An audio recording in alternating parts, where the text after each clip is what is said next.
Yo mga idol. So meron na naman akong konting i-share lang doon base doon sa aking mga nalalaman. So para at least may share ko rin kahit papaano sa inyo. So ito naman ay about doon sa pag CHB ng mga lover. So ito na siya ngayon. Wait.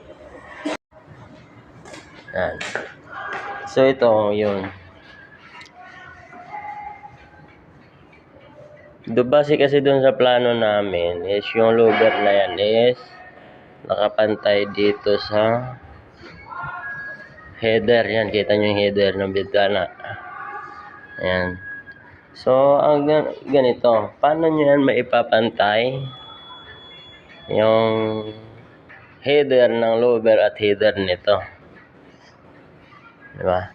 So, ngayon, unang-una nyo hahanapin is yung elevation. Nakikita nyo naman to, diba? Yan.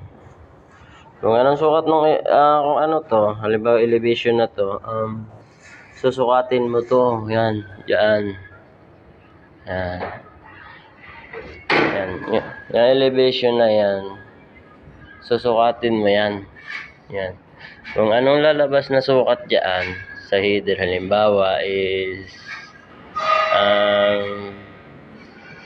ang header natin is 1 meter. O di kaya 1.2, dadalhin mo yan dun. Yan, dadalhin mo siya doon para makuha mo yung pantay nito. Yan. So ito na siya yan. Yung ano na yan, yung header na yan, yun na siya. Nakuha na namin yung pantay niyan. So ito nga pala yan yung mga isa sa mga gwapo kong mason, tsaka yun nasa likod oh. Yan. Napogi yan.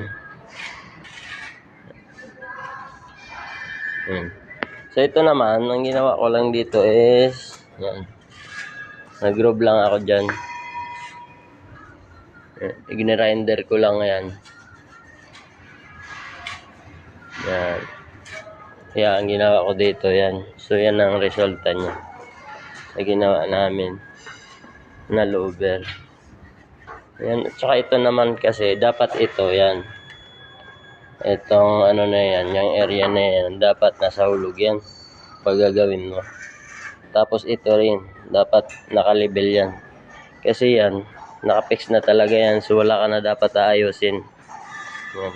Ito naman sa likod. Ito.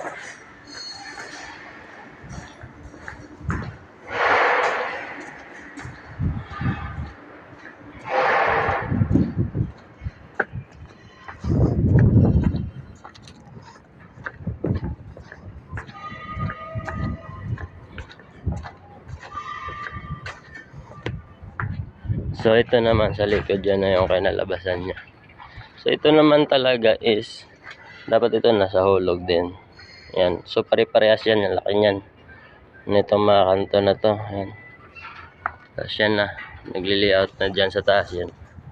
So nalalagyan namin ng tansi talaga para tuwid siya.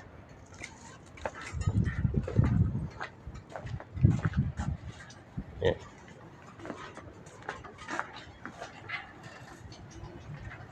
Ayun oh. Yun. So yun na nga guys, yun ang kinalabasan. So yun. So yun po yun. Thanks for watching. Tapos ano na rin, kung bago ka pa lang sa akin channel, pindot na rin ang notification bell and subscribe. Salamat.